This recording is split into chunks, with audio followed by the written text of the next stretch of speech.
Get the latest weather, traffic, and news updates online at 560theanswer.com. Now, from The Signature, a division of Esquire Bank Studios. If that's moving up, then I'm moving out. AM 560, The Answer, Chicago's Morning Answer. Chris Crockett for Dan Proft. Mark Glennon, founder of Wirepoints.org. Always a pleasure talking to you, Mark. Thanks for joining us this morning. Hi. Good morning, Chris. Good to talk to you. Yeah, great to talk to you. Okay, let's get right into this. This is insane, or maybe not. The CTU and Stacey Gates are suing, Stacey Davis Gates, Illinois Policy Institute, its legal arm, and the whole Austin Berg and all this kind of stuff. To me, this is raw bullying and intimidation of the press for exposing who they are and what they do. What's your take on that? Absolutely. We don't have the complaint yet, unfortunately. They apparently gave this story to the Chicago Sun-Times only, and of course the Sun-Times didn't link to the complaint or provide it. It's no accident that it goes to the Sun-Times first. I mean, where do you start on this thing? As a legal matter in defamation, I don't see anything in it that has any substance. They're going to have to meet a very high standard of actual malice, which applies to public figures, which the union and Stacey Gates and all the rest are going to be considered. They accuse the Illinois Policy Institute of using words like toxic to describe the union. You can't sue somebody for that, though. That's rhetorical language that everybody uses. I mean, how many people have used far worse language, far worse deserving language to describe the Chicago Teachers Union? By the way, there's no. You juxtapose this story to the same day Pritzker gets the endorsement of the Illinois Federation of Teachers, which is run by Stacey Gates. That's what we're seeing going on here. This, awful mess, swamp of relationships between state government that allows this kind of nonsense to go on in Chicago schools. And our politicians, they could shut this down in a minute. I've long advocated for the nuclear option, which is what Michigan did with Detroit schools, is just shut down the old school district in Chicago, start over again, wipe out this union. Let it. I have no problem with there being a union, but set the proper rules and start it up again, so it isn't a vicious political institution as it is now. This is, speaking of the school, I agree 120%. Speaking of which, Georgia F. Will column that was linked in wirepoints.org, of course, your fabulous publication. Frederick Douglass Academy, 47 classrooms, built for 1,000 students, only 27 students, not 1,000, that are there. 28 full-time staff, more than the students, $93,000 per pupil. They must be getting an amazing education at $93,000 per pupil, huh? This is going on and on. I think we first wrote about Douglas, 2 years ago. Somebody stepped in, the state, tried to get some action here. Of course not. Nothing happens. There's no accountability whatsoever in this. It's just, I was in Ukraine a couple of months ago, and the students there in the wintertime, they line up at the doors to get into the school because their heating systems, electricity have been blown out. The schools at least have generators. They speak better English than Chicago public school students, even as a second language, because they get trained there. They have a desire to learn, and in wartime they're able to deliver better education than Chicago is during normal times. Nobody does anything about it. As I say, the buck stops at Springfield, especially, and just disgusting. $150 million that CPS put into their budget that doesn't exist. Speaker of the House Chris Welch saying that he is committed to securing that money. Where's the money going to come from? I don't know if the state is going to cough up for that, and that's what makes that budget so bogus. They're required by law to submit a balanced budget. They obviously did not do that. Again, it's another example where people thumb their nose at the law and nothing happens. Chicago has for several years been spending over $30,000 per student, and astronomical by any standard, even compared to the best, most productive school systems around the world, and we get nothing for it. I don't know where they're going to come from. There's a number of reasons why.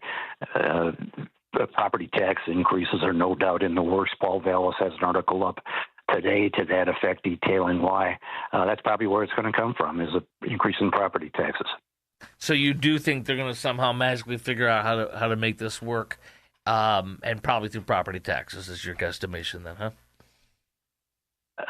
I would guess so. I mean, I guess it's also possible that they'll institute some cuts that something would be forced in them, but who knows? Right. The school board is what this school board does is guesswork at this point. All right, your prediction: are the Bears going to Hammond, Indiana, or not? Because this is crazy. You know what's funny is yesterday I was filling in Indianapolis. Tomorrow I'll be back on in Indianapolis. I'm taking my reports and my intel that I've gathered, and I was filling in on the answer on Friday too. So it's kind of fun to go back and forth and stuff.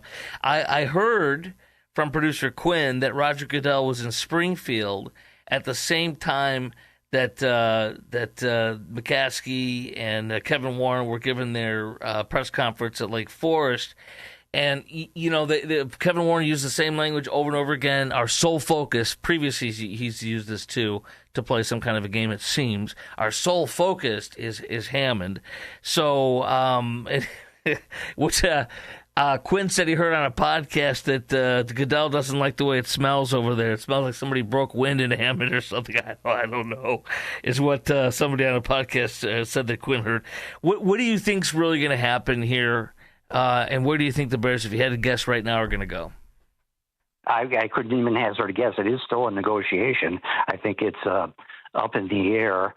Good for Quinn to point out the importance of the league meeting there, because that was brought up yesterday in a conversation I had with somebody who has worked on stadiums and sports teams, because there's a question of whether the league would have to authorize the transfer, and putting two professional football franchises into a rather small state like Indiana, there may be an issue there. And from what I've read on this, that issue has not been resolved between the Bears and the league yet. Okay, so it's still it's quite possible that it's not going to happen in Indianapolis. If you're a betting man right now, what would you put your wager on? Arlington Heights. Nobody's saying Soldier Field anymore. Arlington Heights or Hammond, if you had to put your money down. Actually, my best guess would be that they stay in Soldiers Field for a few years, because I can't see Arlington Heights coughing up the $1 billion that's needed in infrastructure costs, and they may come away empty-handed, but that would be hard to turn down those offers that Indiana has put on the table too. So one more thing on Arlington Heights. Some folks, I think it was when I was filming Friday morning, were saying, well, what's he going to do about Arlington Heights? What are they going to do about Arlington Heights? I mean, that's a massive investment in a good way. I mean, that's real estate. I mean, real estate, unless it's in some godforsaken part of the country, real estate always goes up. And, I mean, they could build a multi-use facility, whatever, hold it and sell it, I mean, that's not a big deal if they were to not do it at Arlington Heights, but they still own it, right? I assume so, and that's a pretty hot housing market out there for a lot of reasons. Mm-hmm. I don't know what their backup plan would be for that land. It's a funny situation because the politicians too are facing a public that says we want the Bears kept here. Do you want the government to put money into it? No, they don't, and so it's a catch-22 all around. I'm sorry, I just can't even hazard a guess of how it's going to shake out. Right on. Southside Call Center. This from that you guys had on of course you had on Wirepoints.org. Mark Glennon discovers Southside Call Center has survived Capital One's cut so far. What about after the head tax? Quote: It's so ironic that Mayor Brandon Johnson, the Chicago Tribune editorial board writes, his continued call to impose a monthly $33 per job tax on private sector employees in Chicago with head counts of 500 or more would penalize Capital One's continued commitment to the South Side to the tune of nearly $400,000 per year. He's still trying to go for this crap, and I mean it's a job killer trying to do this. It's well known as the most foolish job killer. Despised by economists everywhere. It's the last thing in the world you want to do is put a special tax on hiring more people. As we've compared it before to, putting a special tax on inner city kids who graduate from high school with honors. That's not where you want to be putting a tax on people. What's your take on this favorite staffing, these workers being paid millions and millions of dollars, 78, almost 79 million to be on standby during COVID and the illegal migrant crisis? I mean, this was right under Pritzker's purview, wasn't it? It sure was. And, you add that to with all the other fraud that went on that has really never been fully covered. The fraud with unemployment benefits and special unemployment benefits that were subsidized by the federal government, but there was no oversight on that. There's just massive amounts of fraud in most of these programs, and there's no accountability again at the state level or at the federal. That's has added up to. We've documented that before when we wrote it, but it's the largest fraud case ever. I mean, it exceeds. Anything, the original Ponzi scheme, any of the major scandals that we've had in history in dollar terms, this is the largest. Nothing happens. One more quick thing here. I as a born and raised Illinois, Chicagoland guy, I'm shocked that I'm not shocked because who runs the state and everything, but 45 cents more per toll they're trying to do, 30% increase on businesses. Obviously, it's a tax on the poor, middle class, and everybody else. Meantime, Illinois Governor candidate Bailey says that Illinois will ultimately generate additional revenue if more residents and businesses remain. He wants to kill the tolls. You can't, as much as it's all corrupt and bloated and it's just throwing more money into a horrible system that's totally inefficient and corrupt. You can't cancel all the tolls and just say the money will come when people move back in, can you? No, he's going to have to get more specific about how you deal with this, and same with the 1% cap on property taxes that he wants to impose. That's a very valid long-term goal, and there is something to his point that if you start cutting these taxes, you'll get more business. The tax base will grow, but you can't just assert that's going to pay for it. You've got to have an interim way to pay for these things or describe what you're going to cut if you cut those taxes. So he's got some work to do in explaining that, I think. I agree. Mark Glennon, founder of Wirepoints.org, always a pleasure to have you on the Morning Answer, AM 560, the Morning Answer, Chicago's Morning Answer with Dan Prof, Chris, and for Dan. Thanks, Mark. Thanks so much, Chris. Take care. All right, you take care now. All right, so much more coming up next. In fact, at the top of the hour, we're going to get into birth tourism and the president's executive orders on that. Coming up next, it's Chris and for Dan, AM 560, The Answer.